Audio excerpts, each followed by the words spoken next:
Boa tarde a todos, bem-vindos. Bem-vindas. Boa tarde.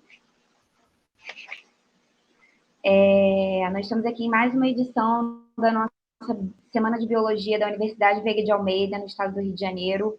Nós estamos na 4ª edição e dessa vez a gente teve que adaptar, devido à pandemia, né, pelo sistema remoto, um evento que acontece presencial no campus Tijuca, todo ano, né? E o nosso evento está maravilhoso, com palestras incríveis, com o nosso espaço Biopapo Profissões, com ex-alunos da universidade, contando um pouquinho mais sobre as suas áreas dentro das ciências biológicas, né, como biólogos. Então, assim, ao longo da semana foi incrível, hoje nós estamos no penúltimo dia, amanhã já vamos ter o nosso encerramento, e, enfim, está sendo incrível o evento. Vou relembrar um pouquinho para vocês o nosso tema desse ano, que é One Health, que significa saúde única, unificando meio ambiente e saúde. E vou falar só um pouquinho desse tema. Esse tema de saúde única, né, esse termo saúde única, ele é uma abordagem interdisciplinar, né, que abrange diversas coisas, e tem o objetivo de alcançar, tanto de maneira global, local, a saúde ideal para as pessoas, para o ambiente e para os animais. A OMS, a Organização Mundial da Saúde, em 1946, ela já definiu a saúde como um estado completo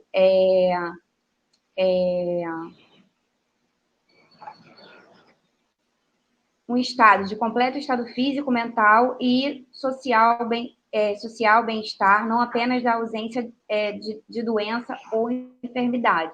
Então, abrange uma saúde de forma total, não somente, né, no caso da enfermidade, né? As interações entre humanos, animais e o meio ambiente já está implícito nessa definição de saúde única. Então, esse tema é muito atual, devido também à pandemia aí, né? A gente vê como tudo isso ocasionou um problema global em relação tanto aos animais, tanto ao meio ambiente e aos humanos, né? Antes da gente começar a nossa programação, que nós vamos contar hoje com 2 palestras muito boas, com profissionais muito bons, inclusive uma sobre Covid, e muito importante. A gente gostaria de dar alguns recados e fazer alguns agradecimentos. Primeiro, a gente vai agradecer, né, a todos os inscritos e participantes da 4ª Biosemana, né, de vários estados do Brasil, inclusive, não somente do Rio de Janeiro, as universidades também do Rio de Janeiro. A gente vai agradecer também aos nossos palestrantes, tanto os que ainda falar quanto os que já falaram ao longo da semana, nossos ex-alunos também na Biopapo, os patrocinadores, a Universidade Veiga de Almeida, a coordenadora Cristiane Fiore e toda a comissão organizadora desse evento, né, que tem sido muito legal, muito benéfico para todos os alunos e até quem não é aluno da biologia.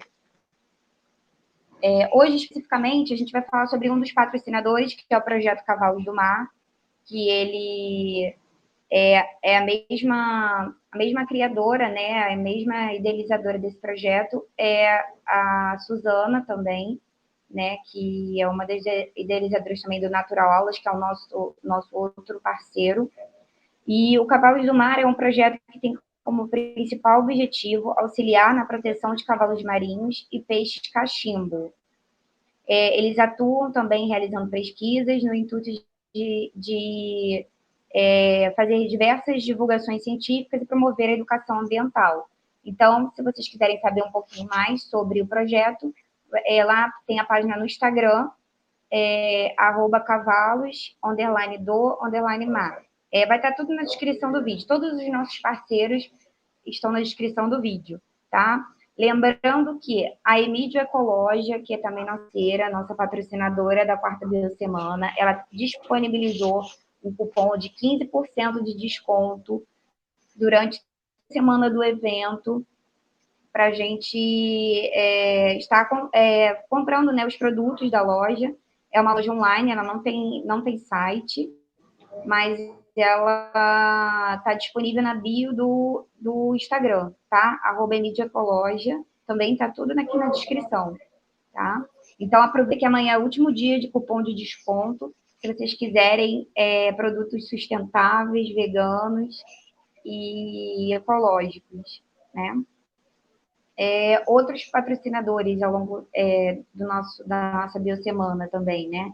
Que a gente já falou, mas é bom relembrar, a Vivamar, Cursos Livres, o Aquário Marinho do Rio, também é nosso patrocinador, mais um patrocinador incrível, mais uma semana de biologia, presenteando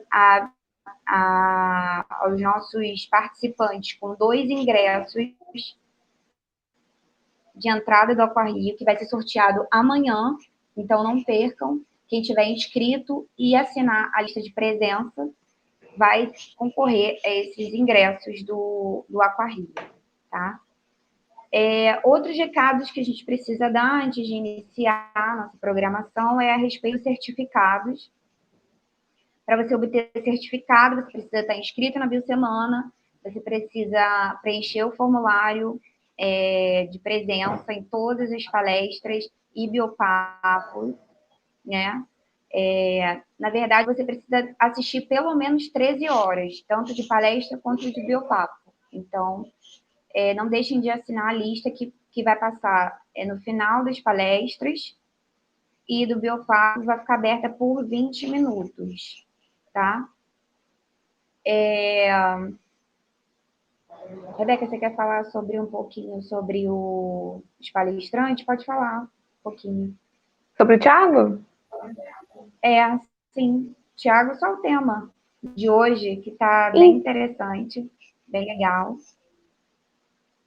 Então, o professor da casa, o doutor Tiago, ele vai fazer uma palestra sobre Covid hoje, né? Ele vai entrar daqui a pouco, às 17h30. E, bom, antes dele começar a palestra, vou falar um pouco apresentar um pouco o palestrante para vocês e dizer um pouco da palestra, que é bem interessante, tem a ver com o tema que a gente está vivendo, né? Que é a Covid-19, a pandemia. Então, é bem interessante vocês assistirem essa palestra, não percam. Não esqueçam também de assinar a lista de presença, que vai estar passando 20 minutos antes de terminar a palestra. E é isso, vamos aguardar o palestrante chegar. Aí eu vou pedir para vocês aguardarem uns instantes, tá? Até que o Tiago entre aqui na transmissão, nosso primeiro palestrante, né? Que vai falar sobre a reativação, do retrovírus endógeno K na Covid-19 grave, né? Tiago, ele é um dos pesquisadores da Fiocruz, já deu diversas palestras e entrevistas na mídia. Enfim, vale a pena aguardar, que vai ser uma palestra incrível. E logo em seguida a gente vai ter a doutora Lília Moreira falando sobre os fatores de virulência do Corynebacterium difteria, resposta imunitária e alvos moleculares para o design de vacinas. Então, aguardem mais uns instantes, que daqui a pouco a gente já retorna com a nossa programação, com a nossa primeira palestra.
Boa tarde, pessoal. Nós estamos aqui já com o doutor Tiago.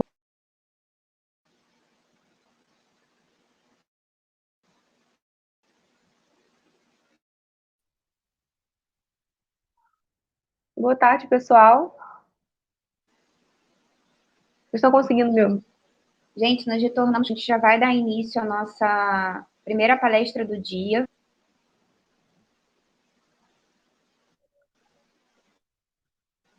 Nós estamos aqui com o doutor Tiago Moreno. Ele vai estar ministrando a palestra Reativação do Retrovírus Endógeno K na Covid-19 grave. Eu vou fazer uma breve apresentação do doutor Tiago Moreno. Ele possui graduação em Ciências Biológicas pela UF, mestrado e doutorado em Química Biológica pelo UFRJ, é especialista em saúde pública na Fundação Oswaldo Cruz, é orientador permanente de pós-graduação em Biologia Celular e Molecular, é bolsista de produtividade CNPq, jovem cientista do nosso estado pela FAPERJ e membro afiliado da Academia Brasileira de Ciências. Suas áreas de atuação são farmacologia, microbiologia, bioquímica, entre outros. Além disso, o Dr. Tiago também é professor da casa da Universidade Veiga de Almeida e atua em disciplinas voltadas para biologia molecular e biotecnologia. Seja bem-vindo, Dr. Tiago. Olá. Boa tarde. Tudo bom? Tudo. Vocês querem que eu já comece? Pode começar. Pode transmitir a tela.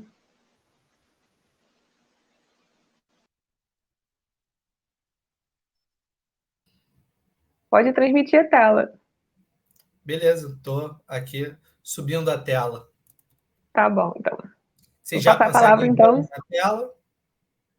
Por enquanto, não. Agora sim. Agora sim. Então, vou passar a palavra para o doutor Tiago para ele palestrar para a gente. Então, obrigado pelo convite. É um prazer apresentar para vocês.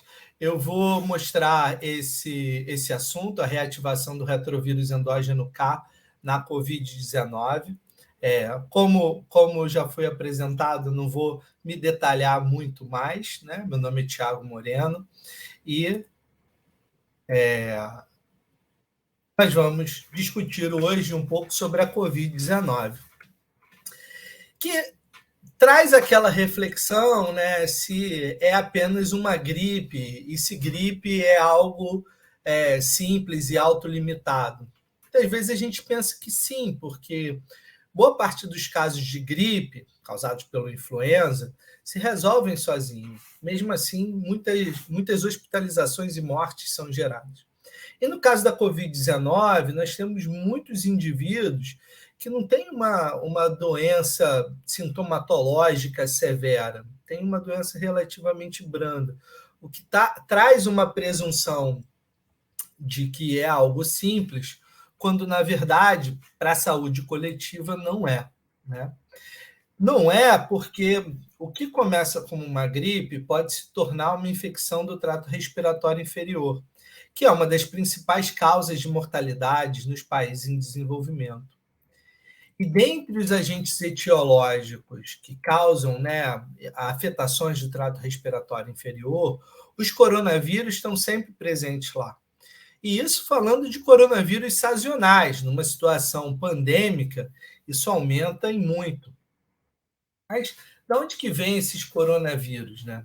Eles foram primeiramente identificados ou descobertos nos anos 60, como sendo agentes que infectam seres humanos e animais, incluindo aves e mamíferos, né? Então, um espectro relativamente amplo de hospedeiros. Eles são vírus de RNA de tamanho médio, mas podem até ser considerados de tamanho relativamente grande quando comparados somente a vírus de RNA. Eles são chamados de corona porque corona é coroa, né, em espanhol, e aqui, quando a gente olha as proteínas de superfície do coronavírus, essas espículas, que é a proteína spike, parece como se a gente estivesse vendo, né, a cabeça de um rei com uma coroa de cima, né, com uma visão superior. Então, os coronavírus, eles têm capacidade de infectar animais, inclusive animais de corte, animais domésticos. E essa transmissão, que é chamada de spillover, quando um vírus rompe a barreira animal e chega até o ser humano, ela aconteceu já para alguns coronavírus que se tornaram sazonais e para outros que tiveram uma ameaça pandêmica ou se tornou pandêmico, como o SARS-CoV-2. Isso acontece quando, além do spillover, além de romper a barreira animal e chegar no ser humano, eles têm capacidade de transmissão sustentada entre humanos. Isso acontece quando o vírus ganha algum tipo de mutação que permite a ele fazer isso. Então, os vírus que já percorreram esse caminho no passado são o NL63, 229E, OC43 e HK1. Todos esses são sazonais humanos. Eles tinham como hospedeiros naturais morcegos ou roedores e algum tipo de hospedeiro intermediário conhecido como lhamas e bovinos até chegar ao ser humano. Em 2002, nós tivemos a ameaça do SARS, que tem sua origem em morcegos e num animal incomum na nossa fauna, que é o pangolim, que é o civet, desculpem. E em 2014 tivemos uma outra ameaça, que foi o MERS, que tem na sua origem a infecção de morcegos e como hospedeiro intermediário dromedários. A gente sabe muito bem o que aconteceu a partir de dezembro de 2019, desde Wuhan, na China, para o mundo, a emergência do novo coronavírus. Esse novo coronavírus, a gente pode ver as sequências genéticas dele aqui, enraizadas por vírus que infectam morcego e vírus que infectam outro animal em comum na nossa fauna, agora sim, o pangolim. Então, quer dizer, esse spillover que aparentemente aconteceu dentro do mercado de animais vivos na China. Muitos pensam numa possível associação com a ingesta de carne contaminada, mas, na verdade, o mercado, né, é um mercado de animais vivos, onde esses animais eles estão respirando e defecando e liberando vírus em contato com o ser humano. Então, se torna um grande reator de vírus. O coronavírus, então, ele tem essa estrutura, eu já falei um pouco sobre a microscopia eletrônica. Aqui nós estamos vendo a proteína spike. A gente tem um envelope lipídico aqui no interior do vírus, onde está inserida justamente a proteína de membrana. E no interior a gente encontra do vírus o RNA viral associado à proteína, à nucleoproteína. Esse vírus ele entra na célula, ele entra em várias células que possuem esse receptor, que é o ACE2, que é uma enzima, né, uma isoforma de uma enzima muito comum e importante para o controle do equilíbrio da pressão arterial no ser humano. Então, através da interação da spike com esse receptor ACE2, o vírus é endocitado, ele funde o seu envelope com a membrana desse endossomo, libera o RNA viral na célula, esse RNA vai para os ribossomos, onde ele vai ser traduzido nessas duas poliproteínas. Essas poliproteínas se autoclivam, ou seja, começam a ser automaticamente cortadas pelas próprias proteases virais e liberam o complexo de enzimas que vai multiplicar o genoma viral. Vai fazer a síntese de RNA genômico, antigenômico, e a transcrição do RNA viral. Esses RNAs que são transcritos e são traduzidos no retículo endoplasmático rugoso, isso passa pelo complexo de Golgi, isso gera novos envelopes virais que pegam esse RNA e brotam da célula. Ou seja, o vírus torna, né, um parasita intracelular obrigatório, ele deixa a maquinaria da célula disponível para a fabricação das suas proteínas e de novos vírus. Isso eventualmente tem uma dinâmica. Então, o que acontece na COVID-19 em casos autolimitados, né? Casos brandos? O indivíduo começa com uma carga viral muito alta, ele consegue resolver essa carga viral e essa carga viral vai caindo. Às vezes, mesmo antes de iniciarem os sintomas, essa carga viral já é bastante alta e muito significativa para a transmissão do vírus.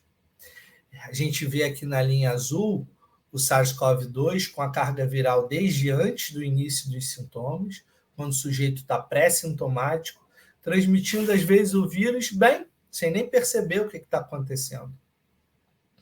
E essa carga viral, ela tem um shedding, que a gente fala, ou uma excreção prolongada, muitas vezes aqui, ó, durando 40 dias. Esse é um desafio para o controle da pandemia. E é um desafio quando comparado ao vírus de 2002 e ao vírus de 2014, quando a gente tem períodos de excreção viral mais curtos e não tem esse desafio do indivíduo pré-sintomático. E aí a gente não sabe o que vai acontecer, né? Se o indivíduo vai permanecer com o pulmão saudável ou se esse vírus vai migrar para o trato respiratório inferior e começar a causar esse nível de destruição pulmonar. Então, quer dizer, ainda que você seja um sobrevivente, você vai ter sequelas da Covid-19 grave em função dessa intensa destruição pulmonar. Essa destruição, ela acontece principalmente nesse tipo celular aqui, essa célula cuboide, que é chamado de pneumócito tipo 2. Notem que ele é completamente destruído na Covid grave, aqui comparando a Covid branda com a Covid grave. E ao ser totalmente destruído, ele deixa de produzir o surfactante, que é uma das substâncias que dão a marcante fisiologia do trato respiratório, essa capacidade do pulmão se expandir, se contrair quando você está inspirando ou expirando. Além disso, com muitas células morrendo e com uma intensa migração de células do sistema imune, desde a corrente sanguínea para o alvéolo infectado, há uma descompensação e a produção de uma série de mediadores inflamatórios que provocam a chamada tempestade de citocinas, né? É o cytokine storm. Isso, junto com o vírus, o cytokine storm, junto com a infecção viral per si, leva à morte de células do sistema imune. Tem várias células morrendo do sistema imune, as células do epitélio respiratório, células até de endotélio, o que provoca o extravasamento sanguíneo e a cascata de coagulação. Então, plaquetas são ativadas e os fatores da coagulação, configurando a COVID, então, como uma doença com gatilho viral, que leva, COVID grave, né? Uma doença com gatilho viral, que leva a alterações no sistema imune e hematológico relacionado à coagulação sanguínea. Então, aqui, de novo, os pneumócitos destruídos, a intensa tempestade de citocinas, que leva a manifestações também extrapulmonares da Covid-19, podendo afetar o tecido cardíaco, renal e até hepático. Então, existem fases da Covid-19, o assintomático ou pré-sintomático, que ele está relativamente bem, com uma carga viral que ainda tende a aumentar. Na doença branda, existe uma alta carga viral, apesar disso, a inflamação ainda não foi totalmente engajada e muitos indivíduos conseguem reverter esse quadro. Quando o efeito começa a se tornar moderado, severo ou crítico, esse componente inflamação e coagulopatia é cada vez mais intenso. É marcado pela perda da saturação de oxigênio na corrente sanguínea, né? Ela deve ser maior do que 94 e na doença severa ela já é considerada menor do que 94. A gente sabe muito bem o que aconteceu na Covid-19, uma dispersão global do vírus, que ainda continua. O dado epidemiológico mais atual são de mais de 200 milhões de mortes no mundo, mais de 200 milhões de casos e aproximadamente 4 milhões e meio de mortes no mundo, e um nível de vacinação como nunca se viu na história da humanidade. Uma velocidade para entregar vacinas muito grande, para distribuir essas vacinas ao redor do mundo. Claro que os países com maior poder econômico de adquirir mais precocemente as vacinas têm uma capacidade de retomada muito melhor. Aproximadamente, né, mais de 1 milhão de pessoas, mais de 1 bilhão de pessoas no mundo já foram vacinadas para a Covid-19. Apesar disso, a gente vê essas ondas do número de casos que continuam acontecendo. A gente estudou isso no Brasil. Aqui a gente tem essa linha que marca, né, o começo da segunda onda no final de 2020, começo de 2021.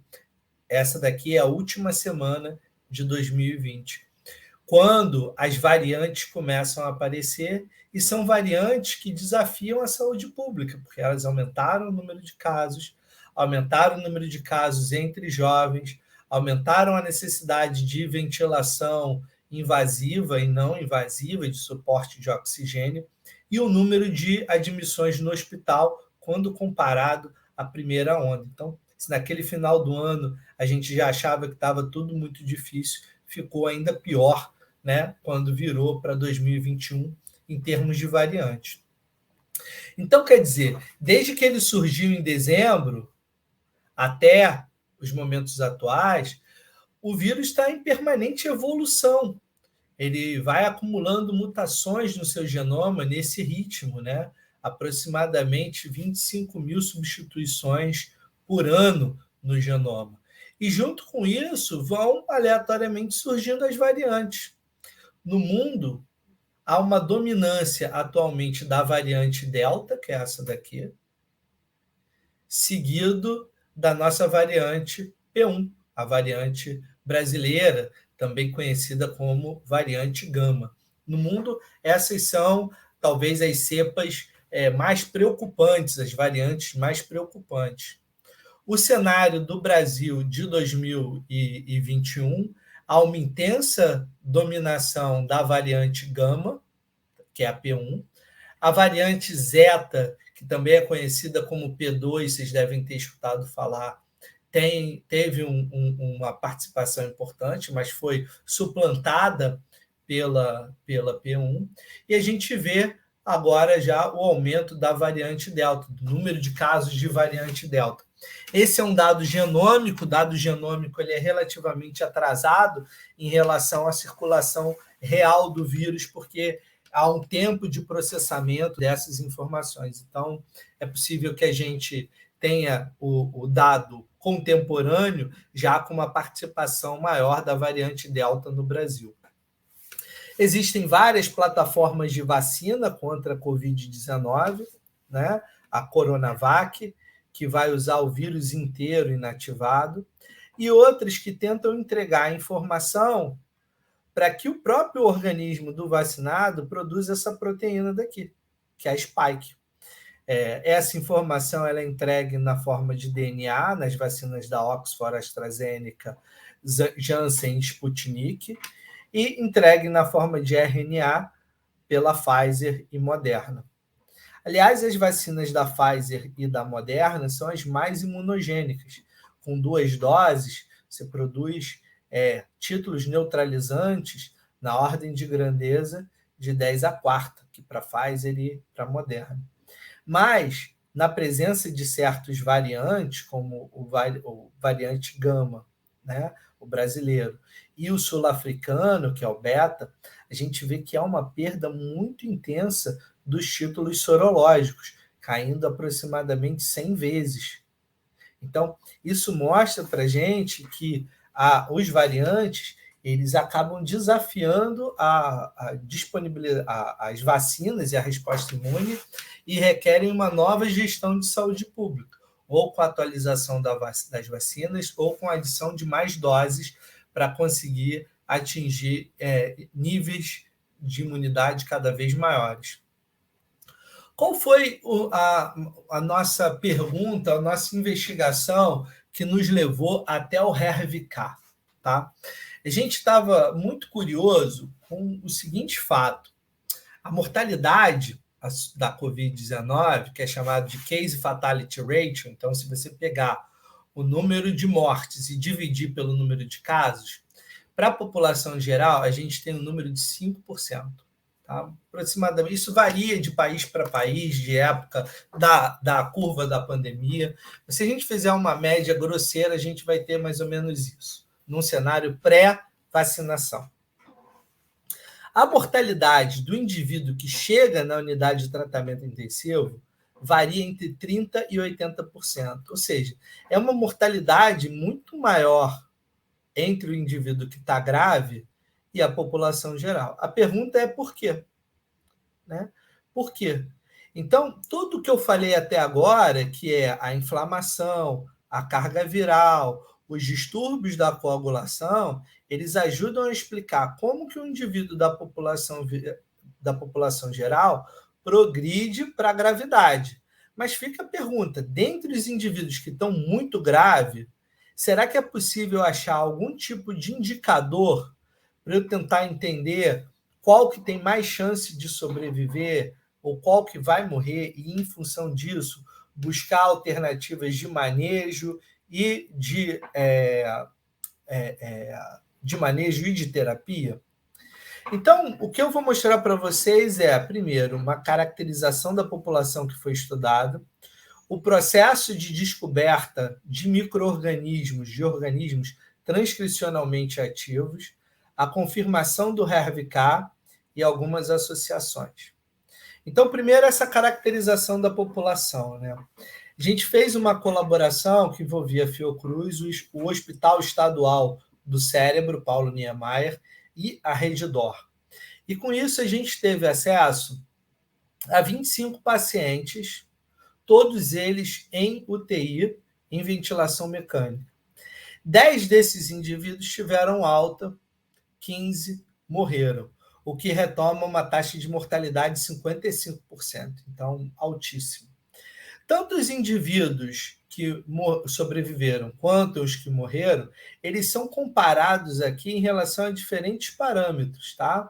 Idade, sexo, saturação de oxigênio, obesidade, hipertensão, diabetes, se tinha câncer, problema cardíaco, com relação a sinais e sintomas, com relação à contagem de linfócitos no sangue, contagem de plaquetas, a proteína C reativa, que é um marcador de inflamação, ao fibrinogênio, que é um fator, né, para formar o coágulo, ao dedímero, que é um produto da fibrinólise, a IL-6, que é um produto de inflamação também, e a carga viral. Sim, essas duas populações que tiveram alta e que morreram, elas não são distinguíveis em todos esses parâmetros, que são parâmetros sociais, demográficos, clínicos e até laboratoriais. E é uma coisa curiosa que o paciente que está em tratamento intensivo, ele é constantemente monitorado para a presença de micro-organismos. A infecção hospitalar é algo muito, muito severo. Assim. Biólogos trabalham nas comissões de infecção hospitalar e na bacteriologia clínica de hospitais grandes para justamente participar desse monitoramento de bactérias emergentes. O meu primeiro emprego foi como biólogo bacteriologista do Hospital Geral de Bom Sucesso. E, rotineiramente, a gente monitorava o indivíduo que estava internado. Mas, na microbiologia, tem organismos que são fastidiosos. O que isso significa? Eles não crescem bem em cultura. E aí, a gente pode usar ferramentas de sequenciamento genético para monitorar esses micro-organismos. Então, nós aproveitamos o aspirado traqueal, que é uma amostra de trato respiratório inferior desses pacientes, e fizemos 2 tipos de sequenciamento. Esse sequenciamento voltado para a detecção do SARS-CoV-2. Então, ele confirma que os pacientes estavam infectados com SARS-CoV-2. Essas amostras são do ano de 2020, e esses eram os genótipos que estavam circulando do SARS-CoV-2 no Rio de Janeiro naquele momento. A maior parte era desses genótipos chamado 20B, né? Uma menor parte do 19A e 20A. Essa é uma evolução natural do vírus, tá? O 19A ele é parecido com o RAM 01, as primeiras amostras de Wuhan, depois ele virou o 20A, surge daí então o 20B, e agora surgem as novas variantes. E esse aspirado traqueal desses pacientes tinha uma carga viral alta, que é essa curva aqui em vermelho, mais alta do que amostras de escarros de outros estudos. Então, o paciente estava inflamado, que eu já mostrei, pela proteína C reativa e L6, carga viral alta, que tinha dificuldade de cair.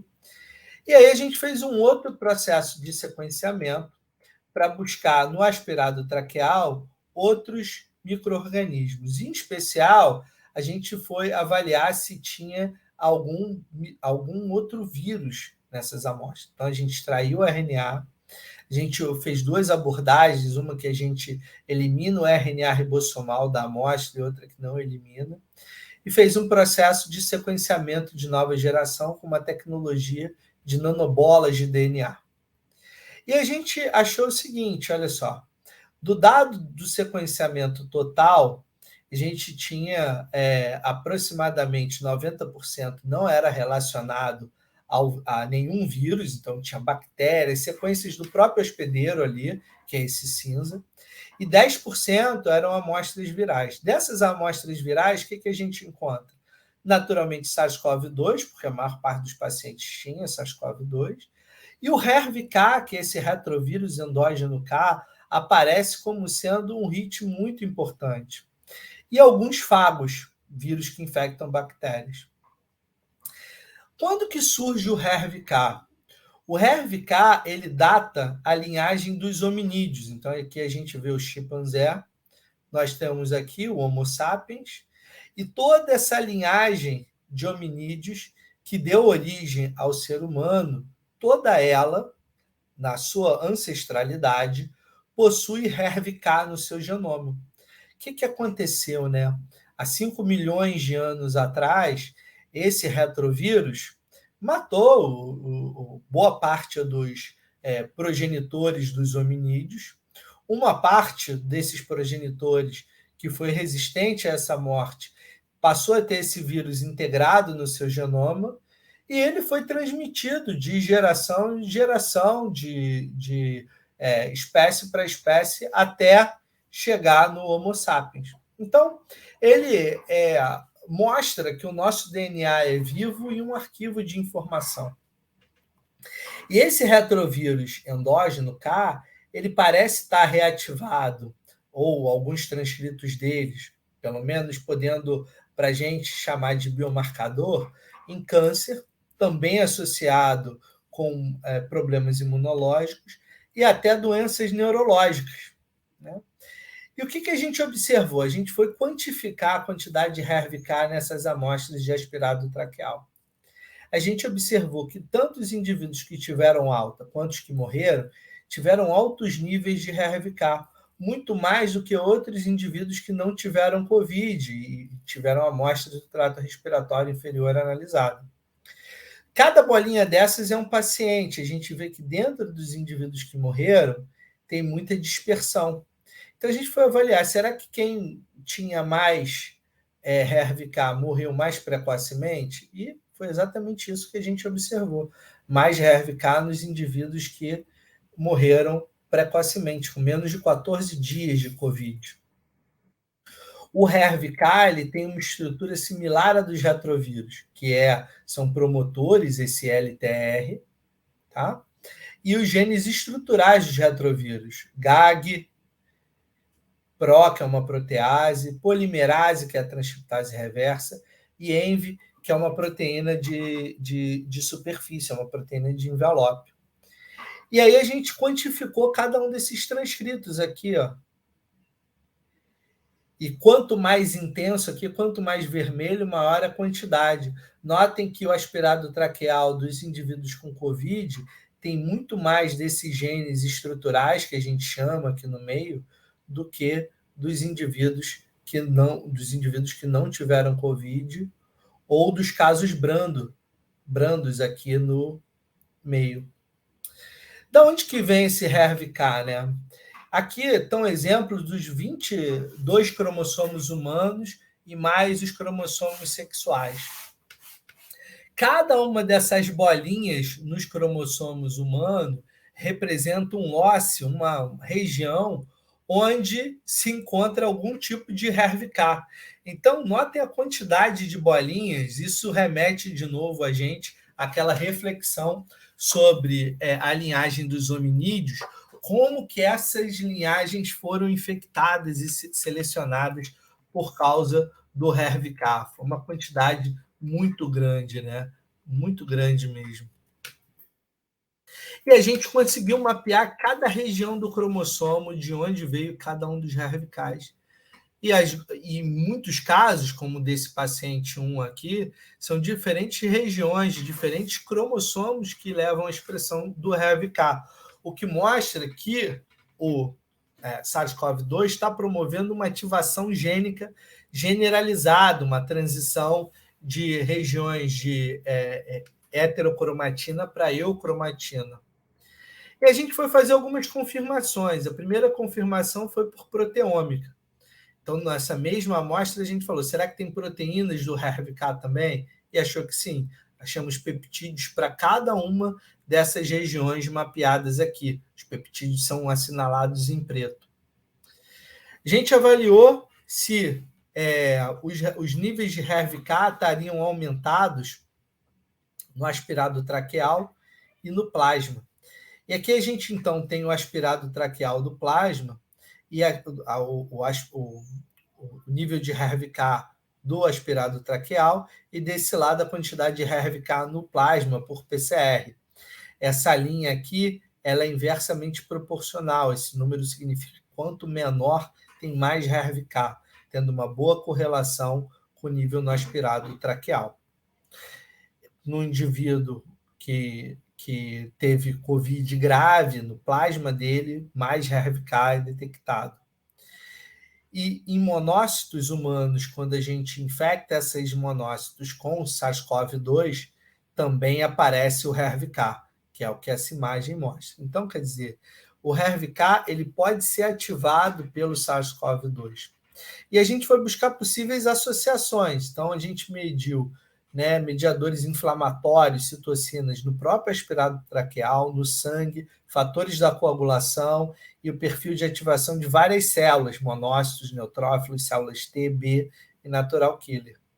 E o que a gente observou foi uma coisa muito interessante. Antes a gente não conseguia separar a população de indivíduos que tiveram alta e que morreram, e agora, quando a gente coloca nessa equação os níveis de HERV-K, as diferenças entre essas populações se tornam marcantes.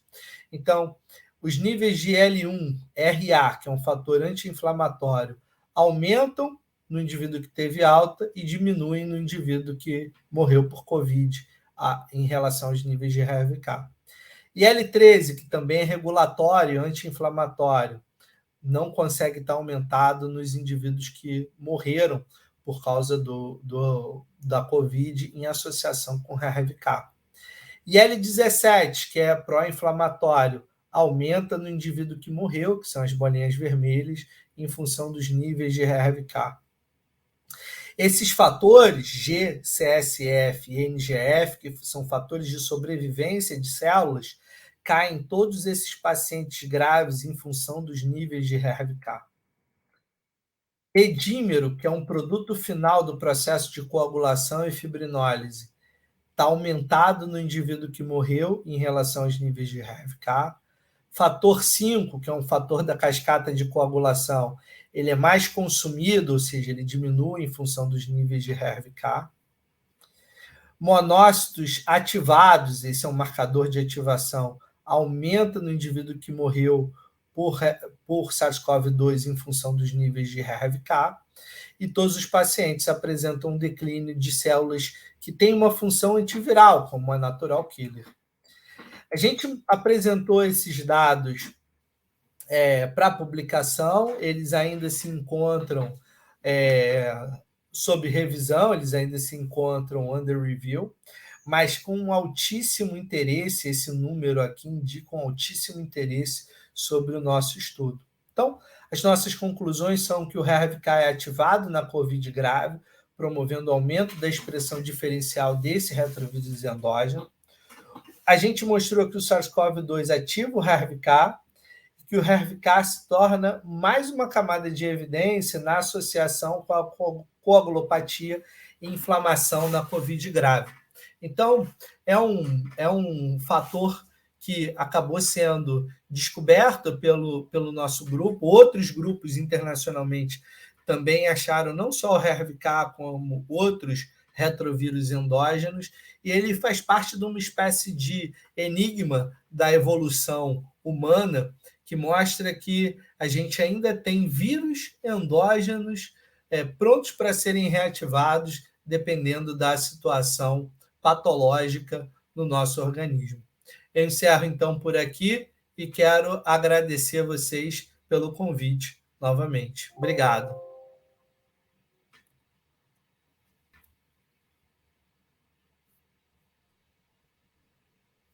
Muito obrigada, doutor Tiago, pela palestra. Foi incrível, muito enriquecedora. E agradeço por ter tirado um tempo, né, da sua semana para participar do nosso evento mais uma vez. Temos aqui uma pergunta da Luciana Cândido. Ela quer saber se a Fiocruz já está se preparando para novas pandemias.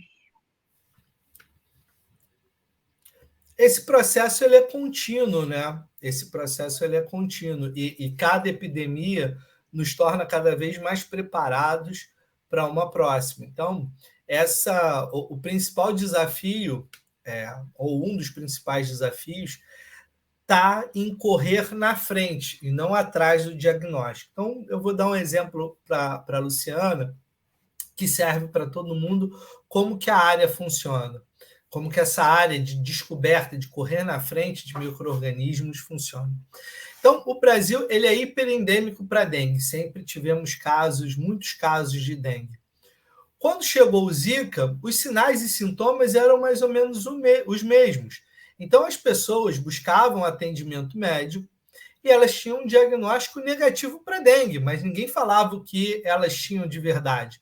Até que, num determinado momento, o Zika foi descoberto e associado com a microcefalia. Então, quer dizer, esse problema poderia ter sido contingenciado se não só se investigasse aquelas amostras de um indivíduo que tem sinais e sintomas, tem febre, manchas no corpo. Então, não poderia investigar só para dengue, mas ampliar para outros micro-organismos. Essas ferramentas que permitem uma descoberta ampla já existem, que é muito baseado em sequenciamento genético do vírus. Tá? E elas foram empregadas já na Covid-19, tanto é que a descoberta do SARS-CoV-2 é praticamente imediata em relação aos primeiros casos. A China fez um trabalho muito rápido na identificação. O mundo não perdeu tempo na identificação de qual era o agente etiológico dessa nova pandemia. Então, quer dizer, o desafio é você criar as ferramentas de contenção também. Então, e a gente vê que, num caso de uma infecção respiratória, a escala é muito diferente dos arbovírus que a gente teve no caso do Zika. E a gente está vivendo isso até hoje. Então, parte do desafio, que não é só da Fiocruz, é um desafio das agências de saúde global, é o quê? Você olhar para os vírus, para os outros micro-organismos e pensar: é possível ter implementação rápida de vacinas? Hoje, com as vacinas baseadas em biologia molecular, provavelmente sim. Né? Então, isso já é uma resposta mais rápida que o mundo vai ter a novas epidemias. É possível ter antivirais de amplo espectro para tentar combater um vírus que eu ainda nem sei que vai surgir? Talvez sim. Então, acho que o mundo vai sair dessa pandemia mais preparado para uma próxima do que antes. E dentre esses componentes, a Fiocruz também. Sim. Obrigada. Temos mais uma pergunta aqui da Natália Paiva. Ela quer saber o quão prejudicial a variante Delta pode ser na eficácia das vacinas.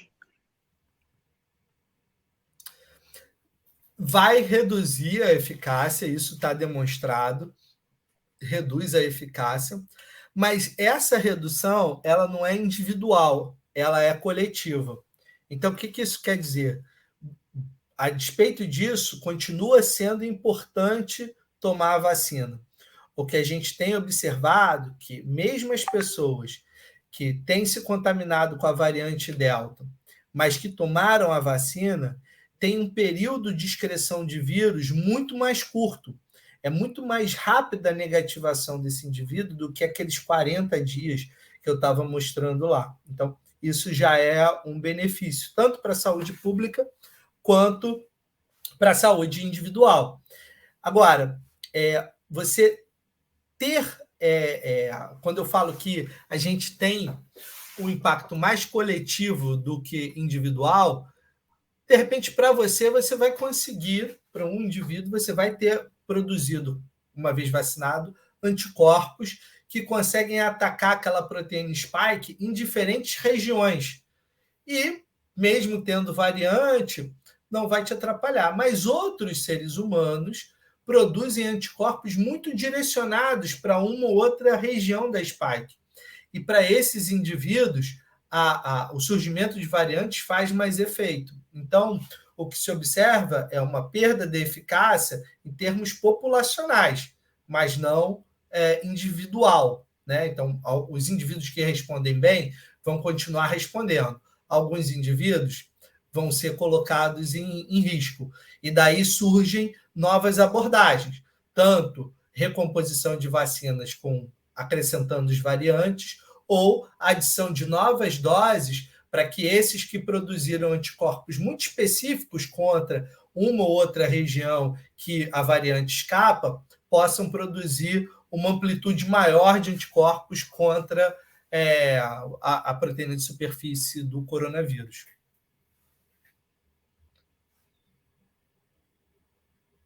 Sim, bom, obrigada. Não temos mais nenhuma pergunta aqui na lista, mas eu quero fazer uma pergunta rápida. Sobre essa descoberta da reativação desse retrovírus, assim, é curioso, né, mostrar a questão evolutiva disso, mas, assim, em relação à farmacologia, produção de vacinas, tem alguma serve para alguma coisa, assim, tem alguma importância essa descoberta? Então, isso é uma coisa interessante e mostra um pouco como funciona o processo científico e o método científico.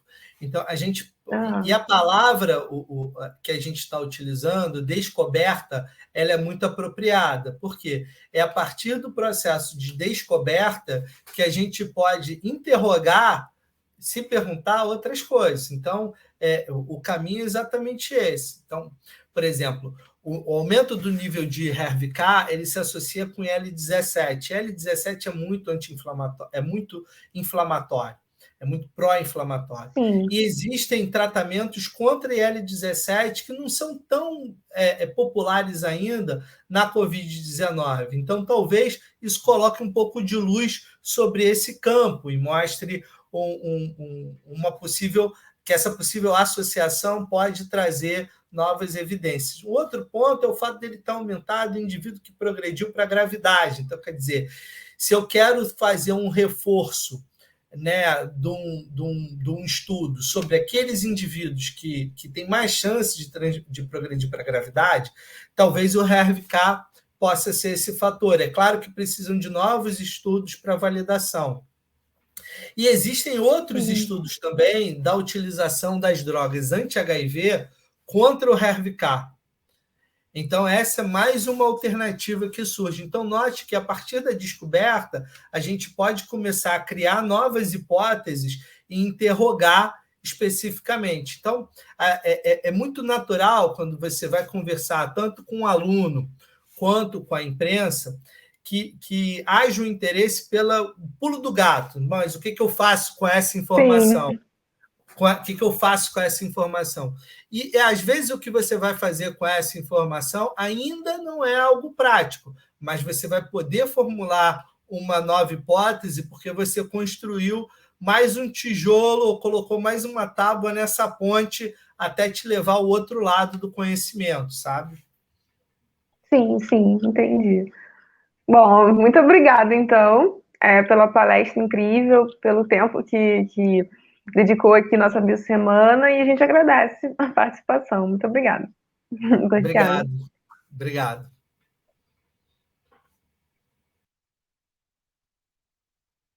Então, pessoal, a gente vai para uma breve pausa, né? Daqui a pouco a gente vai receber a doutora Lilian Moreira para mais uma palestra. Rebeca, deixa eu só avisar rapidinho, fazer uns anúncios breves. Tá bom. Em relação a que tinha gente perguntando aqui no chat, em relação ao Biopapo. Gente, hoje tem Biopapo, porque muita gente deve ter chegado depois, né? A gente deu alguns anúncios na parte inicial, na abertura. A gente tem Biopapo hoje, tá incrível também, com o Márcio Salles, ex-aluno da Veiga, de bacharel e licenciatura. Márcio Salles, ele é professor e ele é técnico de laboratório. E o Diego Basílio também, que é nosso ex-aluno, e ele é gestor ambiental. Ele é CEO, ele é chefe de uma empresa e gestor ambiental. Então, não percam, que vai ser outra palestra muito, muito legal e com diversas possibilidades, né, que o biólogo tem, além da área acadêmica, além da saúde também. Enfim, esse espaço está incrível e a gente vai ter mais uma participação hoje, tá? A respeito dos certificados, vou só avisar novamente aqui, antes da gente dar uma pausa e para a doutora Lilian, para a gente receber, para vocês receberem os certificados, eles precisam estar inscritos na Biosemana, precisam preencher corretamente, né, a nossa lista de presença, que é passada todo final de palestra e do Biopapo, e assistir 75% da nossa programação, que equivale a 13 horas de Biopapo e palestras, tá? Mais dúvidas tem na descrição do vídeo. Tem os nossos formulários também de presença que ficam na descrição do vídeo, caso vocês não consigam achar no chat. Deem um like no vídeo, curtam se vocês estão gostando do tema, da nossa programação. Amanhã nós temos sorteio de duas entradas do Aquarrio, no terceiro esse ano novamente. Ele cedeu 2 ingressos do Aquarrio, do Aquário Marinho do Rio, e serão válidos apenas para moradores do Rio de Janeiro, tá? É algo que a gente tem que frisar, que isso vai valer para moradores do Rio de Janeiro. Esse sorteio vai ser feito amanhã, no nosso encerramento, dia do biólogo, dia 3 de setembro. Então, vai ser muito bom também. Fiquem hoje até o final e amanhã também. A gente vai dar uma breve pausa aqui e já retornamos com a próxima palestra.